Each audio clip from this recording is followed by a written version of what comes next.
Hey everybody, welcome to Worlds in Progress. We are a brand new collaborative YouTube channel that's going to be focusing on all the cool stuff you want to know about tabletop gaming. Building worlds, creating characters, different systems, all that good stuff. My name is Vest. I'm Harrison. I'm Connor. And today we are going to be doing something a little bit different. As I'm sure you guys have seen from the title, and of course, just in general, if you're a part of the TTRPG community, there has been a massive hubbub about the open license for Dungeons and Dragons. Part of the mission statement of this channel was that we sort of didn't really want to make it about controversy, or we didn't want to really go into the politics of the situations. We want to talk about cool world building stuff. But that being said, let's talk about the OGL drama. I feel it is particularly relevant in this case because it's so wide-reaching. It's more a drama that's going to affect the entire sphere instead of the usual something's happened with X or Y publisher, so it's relevant, I suppose. Most definitely. We'll have tons and tons of awesome content out on the channel for you very soon.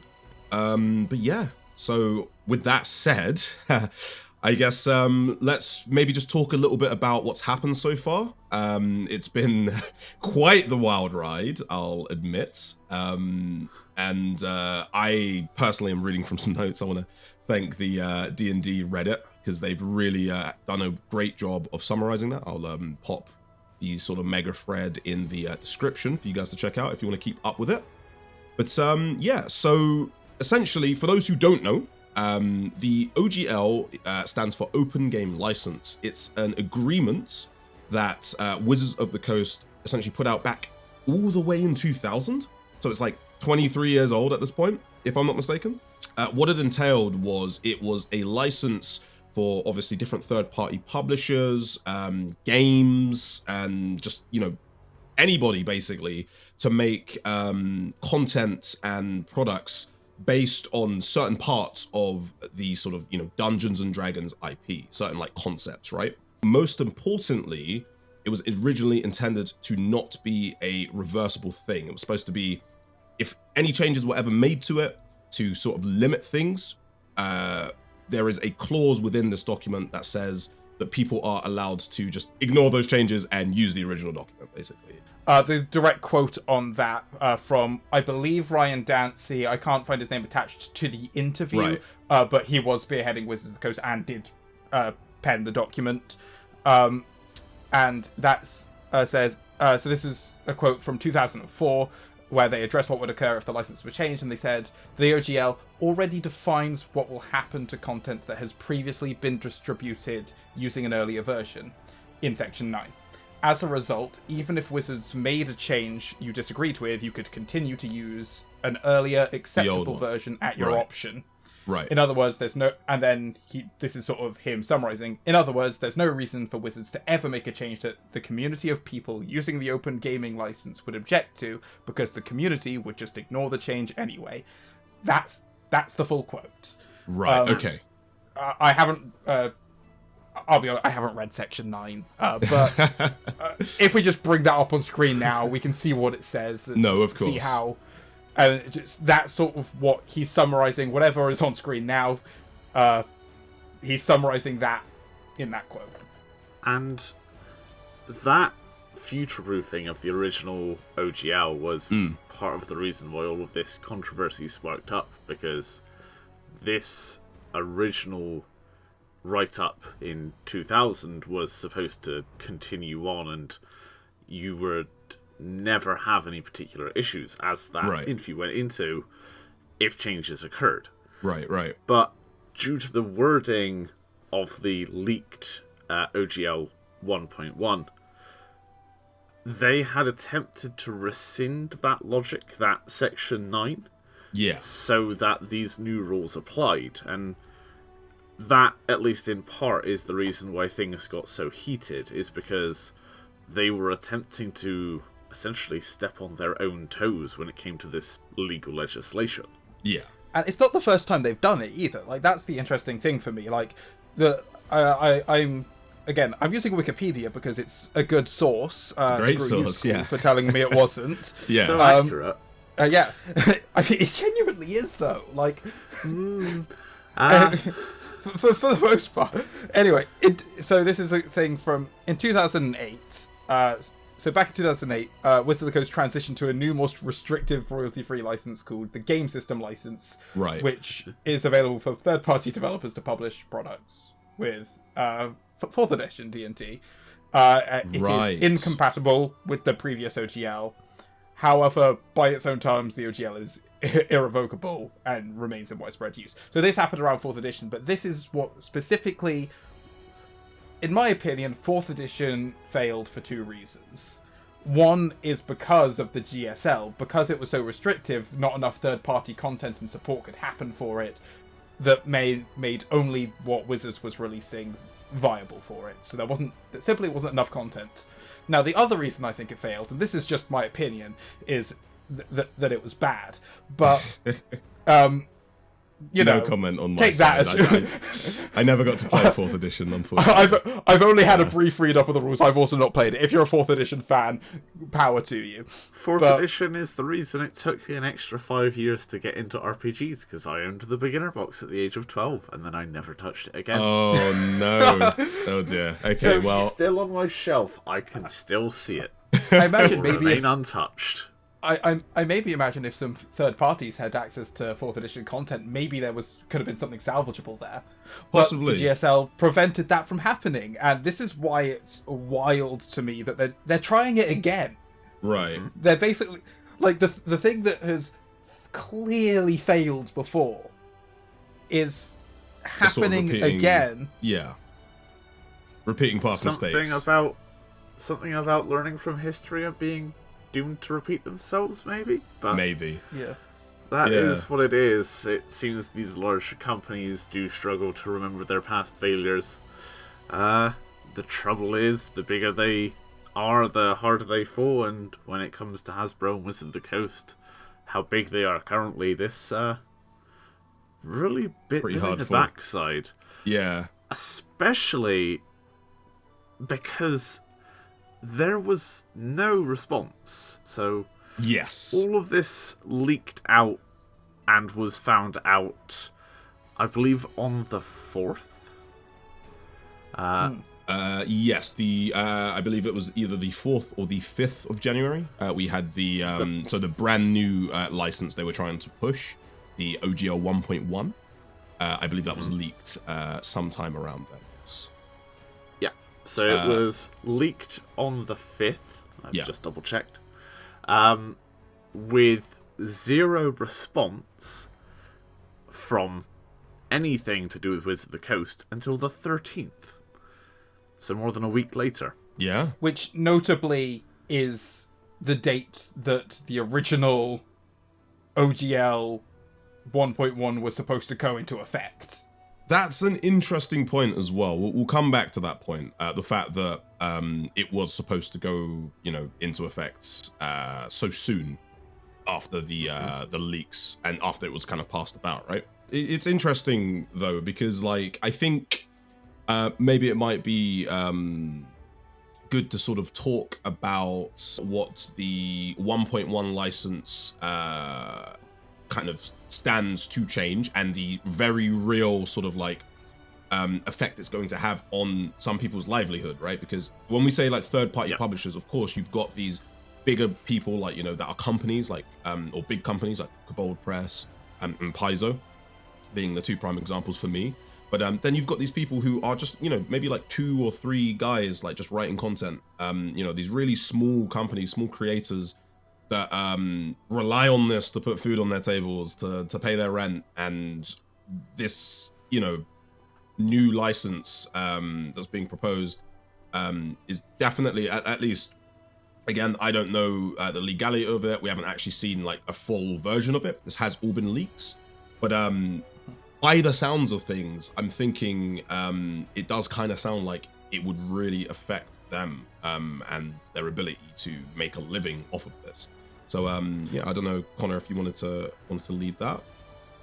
So yeah, there are a lot of different things the new changes would affect. The long and short of them are things we could go on to talk about for hours, but to boil it down, the big areas that would be affected are virtual tabletop services, in which essentially, and this is likely because of the acquisition of D&D Beyond by Wizards of the Coast and their plan to make their own virtual tabletop, this would affect things like Foundry, Roll, possibly even Roll20.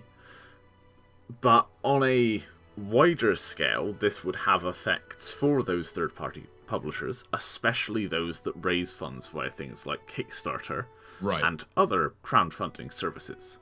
So the royalty program that was discussed from these leaks would have essentially put different creators on different tiers. Depending on the tier you're in, would depend on the royalty you'd have to pay. Now, on first glance, these don't look too bad for these small creators. It is registered as if you're earning more than $50,000 a year, you have to register your income with Wizards of the Coast.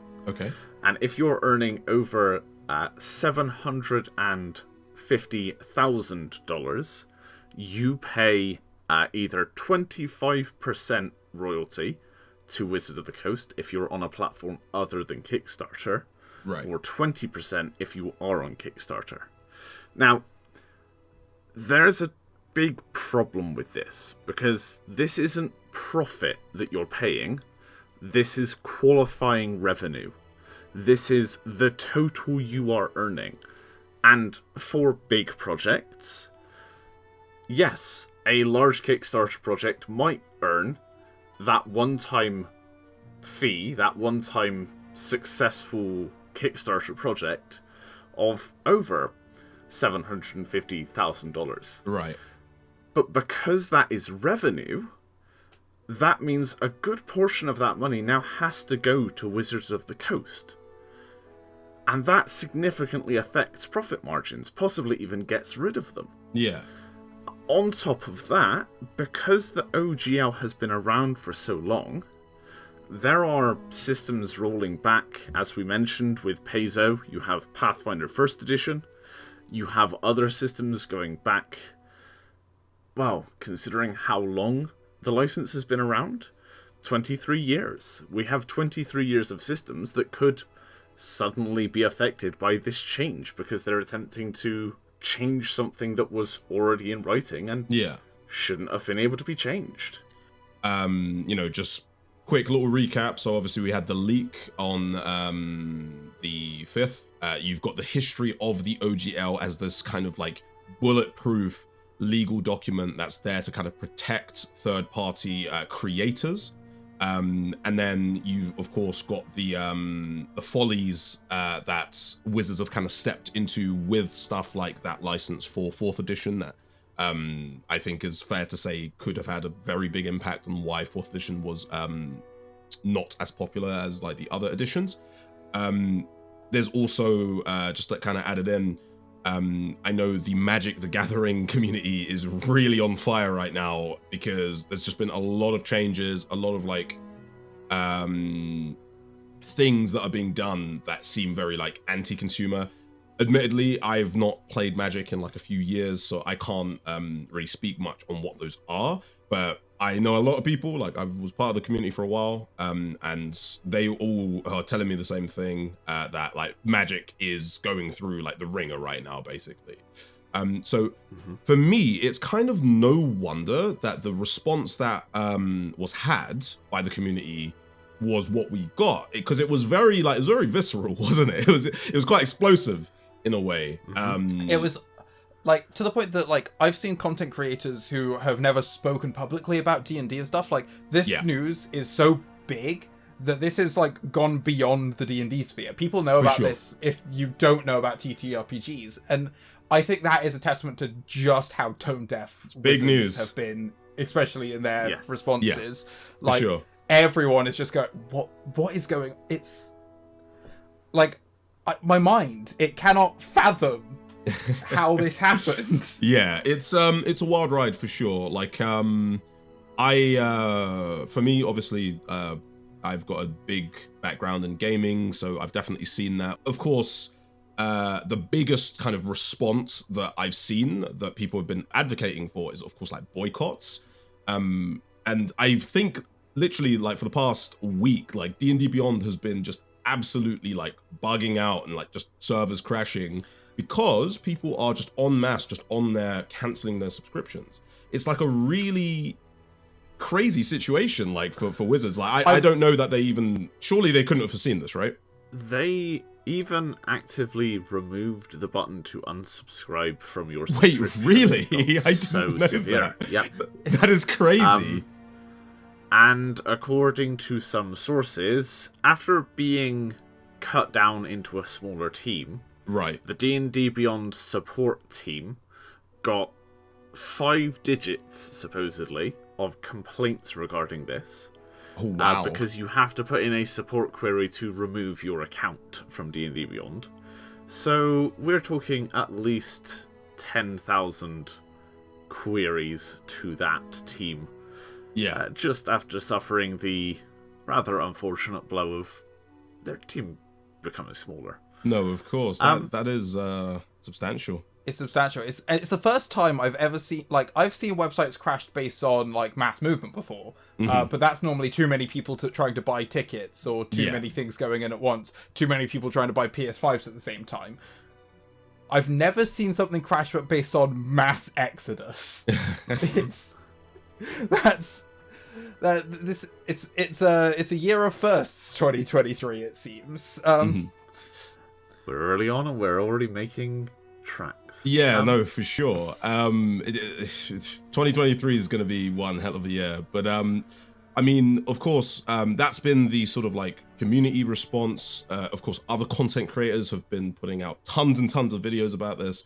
There's been legal channels, like you said, it kind of like goes past the TTRPG community at this point. Like there's been loads of legal channels capitalizing on it, talking about sort of like the legality of this and the the specific wording of the document. And of course, none of us are lawyers, so when it comes to that kind of stuff, we don't really have too much input based on what seems to be common sense. Yeah, I did a brief look into it. Somewhere in a law place somewhere it says you technically can't own game mechanics. Right. But also that is, again, there seems to be so many variables and tangents and like workarounds to that, as the law tends to have. You are best if you want to know more about that element of things, you are best to go look at legal specific channels. No, for sure. Connor, you're quite when it kind of comes to your obviously expertise in this stuff, you have a lot of information when it comes to sort of like those publishing companies and stuff, because you obviously live and breathe TTRPGs and adventures and stuff, being the forever GM that you are. But what's it called? I don't know. Could you tell us a little bit more about essentially the response by some of those bigger publishing companies, obviously like Paizo, Kobold Press, etc., like that? So the response in total was in some ways quite panicked in the early days when things weren't particularly understood. A lot of third-party content creators that were dedicated to 5e content, some of whom have already responded by putting out their content to be available, working to remove some things from their stores. A few of them have changed or done sales, and as things progressed, as the situation evolved, some of the bigger hitters of the community kind of stepped in, and there was a bit of a unity.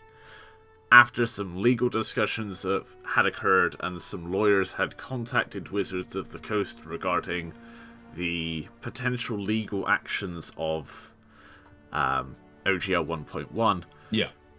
With all of that boiling down, the actual publishing houses themselves have changed a few things. For example, Paizo has been working together with these third-party content creators, these other publishers, to produce the Open RPG Creative License, shortened to ORC.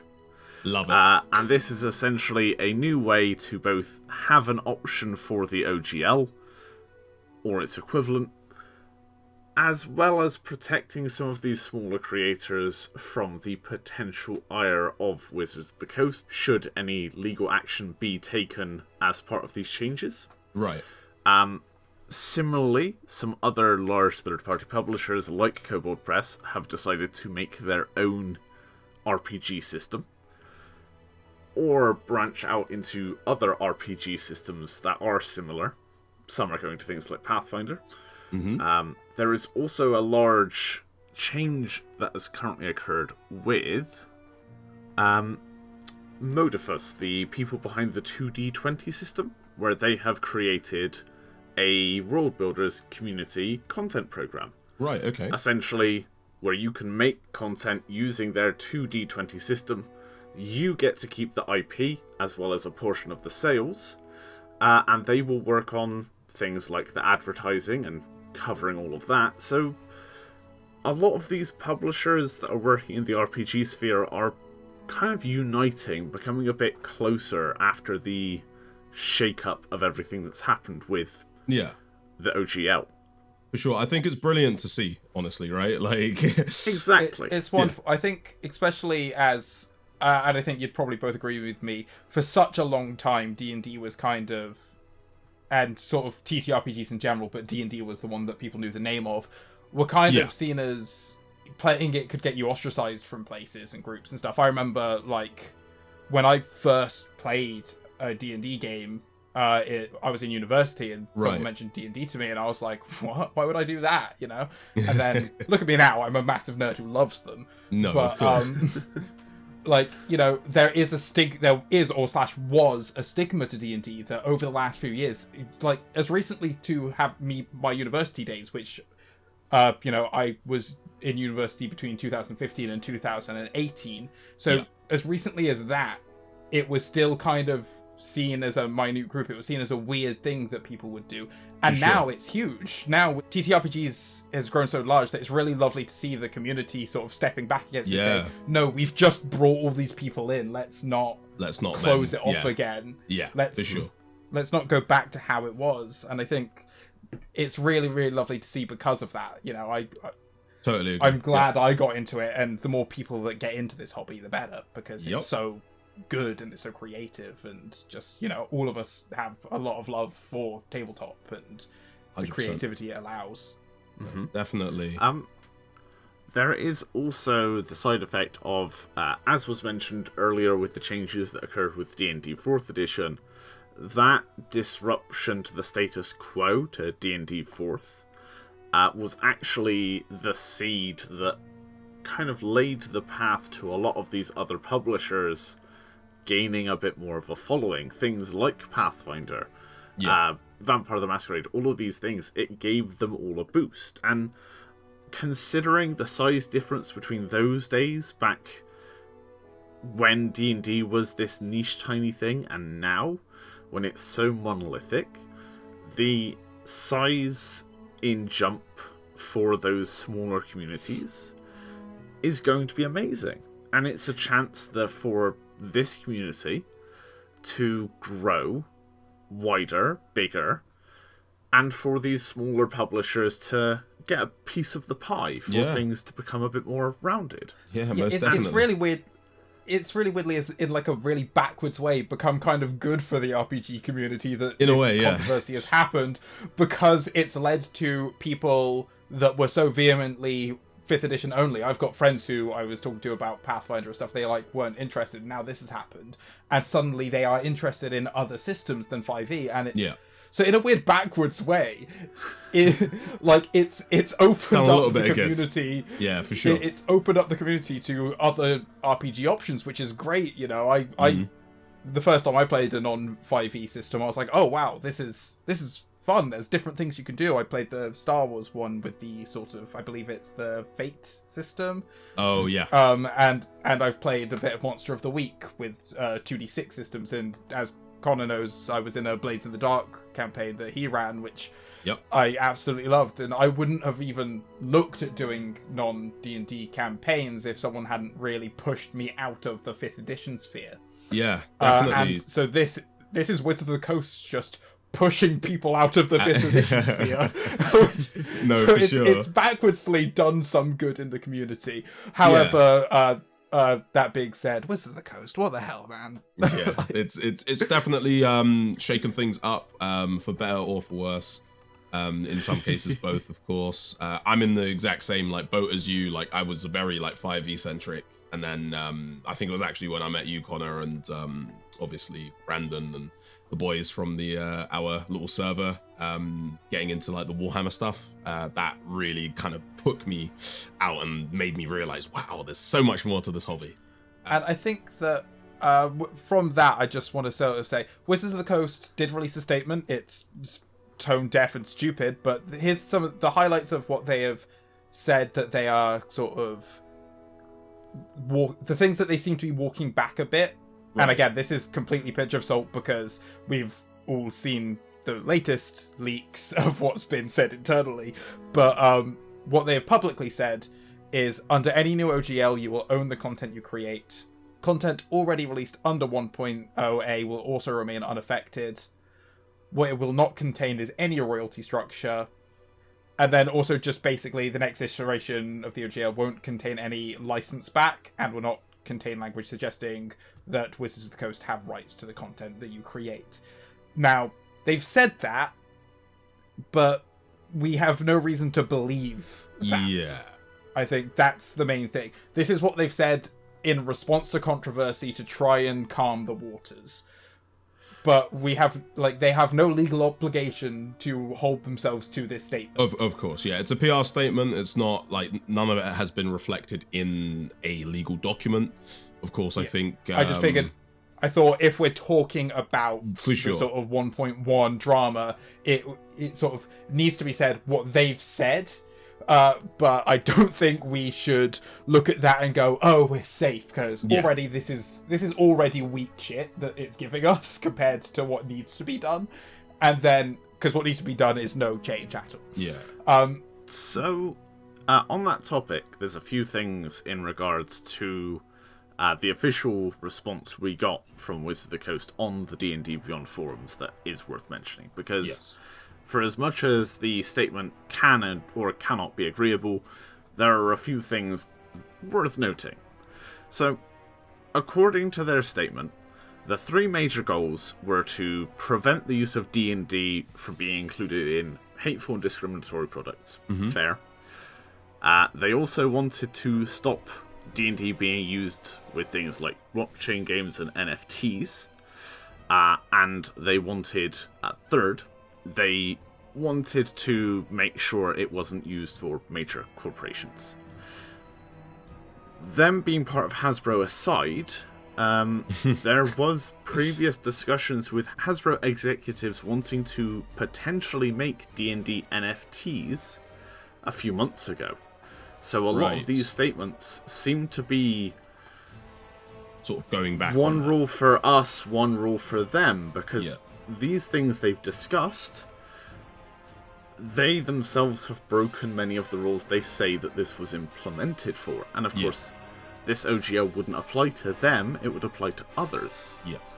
Similarly, according to them, the early drafts were put out there so that it could have some public response.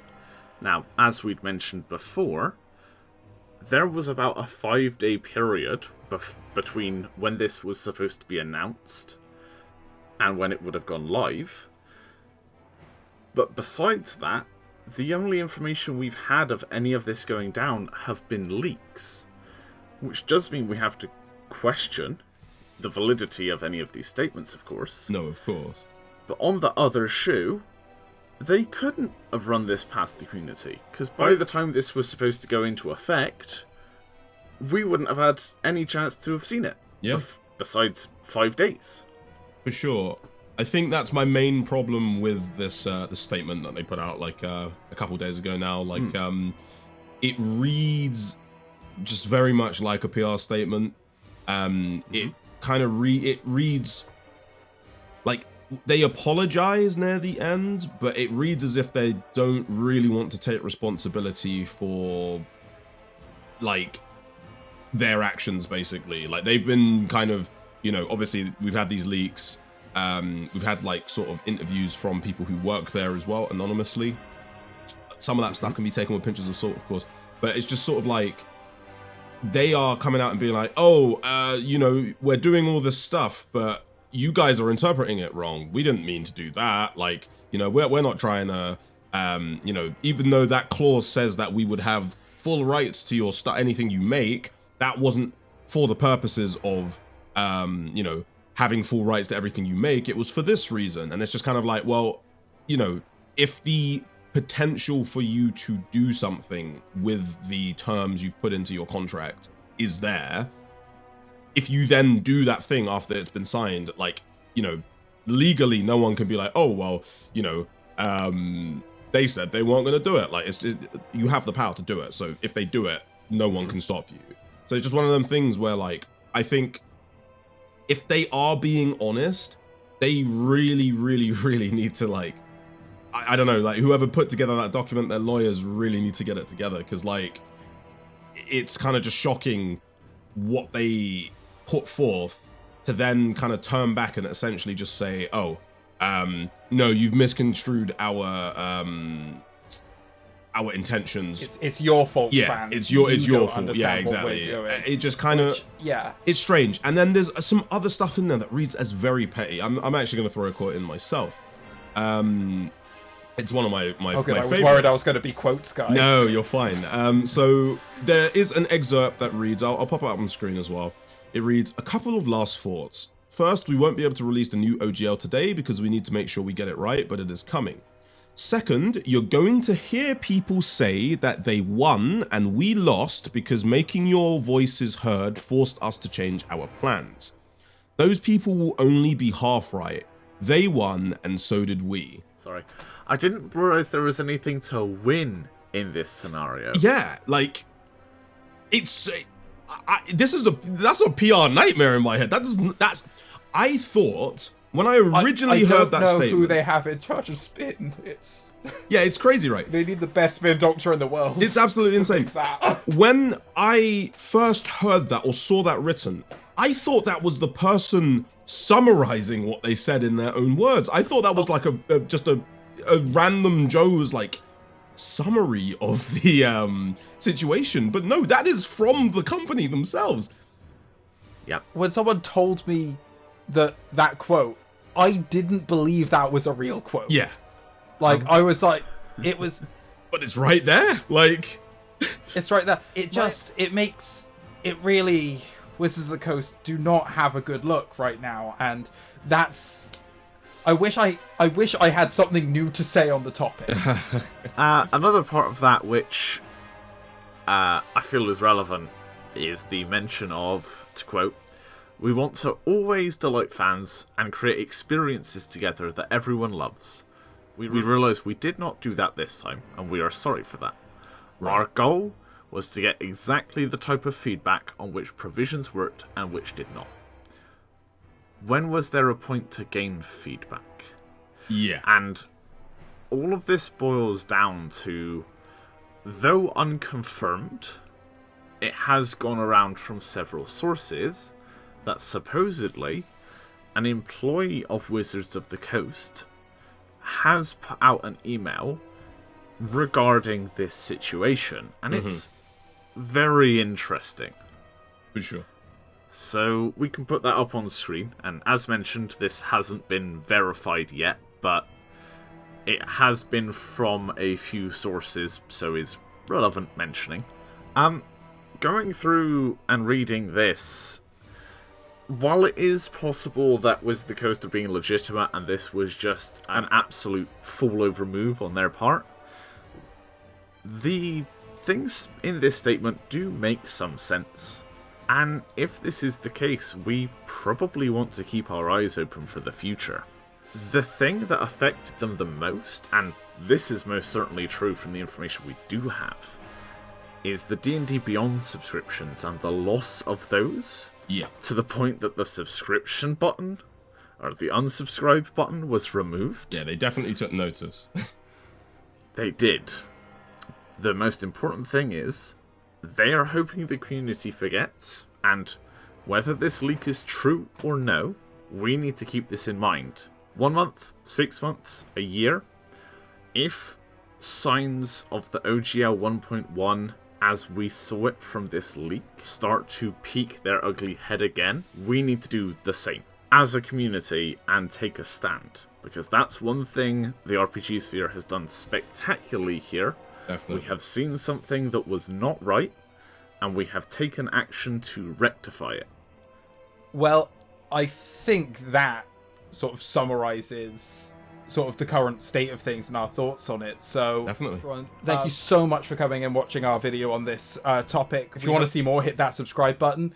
And, you know, we'd love to hear your thoughts down in the comment section as well. Most definitely. I've been Harrison. I've been Vest. I've been Connor. See you next time, guys. Cheers.